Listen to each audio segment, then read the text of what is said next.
जी, बहुत शुक्रिया मंसूर। मंसूर, एक तो जब ये तब्दीली हुई, जुनैद अकबर को जब पीएसी चेयरमैन लगाया गया, फिर सूबाई सदर बनाया गया, तो उस वक़्त पीटीआई की तरफ से ये कहा गया कि अली अमीन गंडापुर साहब की मर्ज़ी की वज़ह से हुआ है। और मेरे ख़्याल से कल इमरान खान ने भी जब सहाफ़ियों से गुफ्तगू की है, तो उन्होंने भी ये तासुर दिया है कि अली अमीन गंडापुर मेरे पास आए, उन्होंने कहा कि 2 ओहदे मुझसे नहीं सँभाले जा रहे हैं, मैं सो नहीं सकता हूँ रात को, तो लिहाज़ा एक ओहदा मुझसे वापस ले लें, और इसलिए सूबाई सदर उनको हटा के फिर जुनैद अकबर साहब को बना दिया गया। लेकिन हमारे ज़राए बताते हैं कि इमरान खान ने अभी कुछ रहनुमाओं से जो मुलाकात की अडियाला जेल में, उसमें उन्होंने गिले शिकवे किए हैं।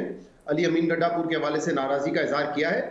एक तो जो शिकायत उनके पास आ रही थी गवर्नेंस और करप्शन को लेके, उस पर जो है उनको एतराज़ था।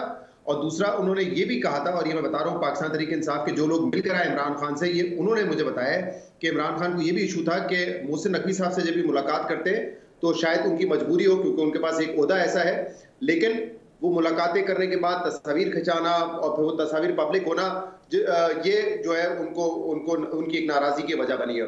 और ये बात ऐसी भी नहीं है कि जिसको आप मान ना सके, क्योंकि 2-3 मरतबा साफियों से गुफ्तगू में वो ये कह चुके हैं कि मोहसिन नकवी अगर से मुलाकात करते भी अली अमीन गंडापुर साहब, तो एटलीस्ट तस्वीर ना खिंचवाएं। बड़ी छोटी सी बात लगती है, बट बहरहाल ये पार्टी के रहनुमा बता रहे हैं कि वजह बनी है। इसके अलावा देखिए, ये इसमें तो कोई शक नहीं है कि जुनैद अकबर साहब एक हार्ड लाइनर के तौर पर जाने जाते हैं। और ना सिर्फ जब हम स्टैब्लिशमेंट के हवाले से उनकी बात कर रहे होते हैं, उस पर बड़ा हार्ड पॉइंट देते हैं, लेकिन जो पोजीशन उनकी तहरीक इंसाफ के हवाले से भी होती है, उसमें भी वो बड़े खरे और खुलकर बात करते हैं। जब अली अमीन गंडापुर साहब डी चौक से गायब हो गए, केपी हाउस पहुंच गए, केपी हाउस से पता नहीं कितने समंदर और पहाड़ तय करते हुए वो पेशावर पहुंचे, तो उस वक्त भी ये जुनैद अकबर साहब ने कहा था कि ये उनकी जो स्टोरी है वो समझ नहीं आ रही है, वो बिलीवेबल नहीं है। फिर गवर्नेंस के इशूज, करप्शन के इशूज पर बात करते रहे। शकील खान को जब हटाया गया सूबाई काबीना से, तो उन्होंने आवाज उठाई। तो वो ऐसी एक उनकी शख्सियत, और जाहिर सी बात उन्होंने बड़ा वक्त गुजारा है तहरीक इंसाफ पे, कि वो अगर पीटीआई के खिलाफ भी कोई बात हो वो करते हैं। एस्टैब्लिशमेंट के हवाले से उनकी पोजीशन बड़ी हार्ड रही है।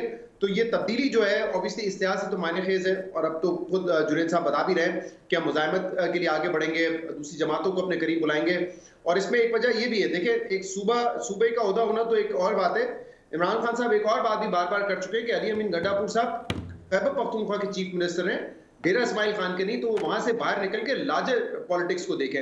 लेकिन फिर भी गंडापुर साहब के जो बयानात फजल रहमान साहब से मुतल्लिक थे वो तो जारी थे।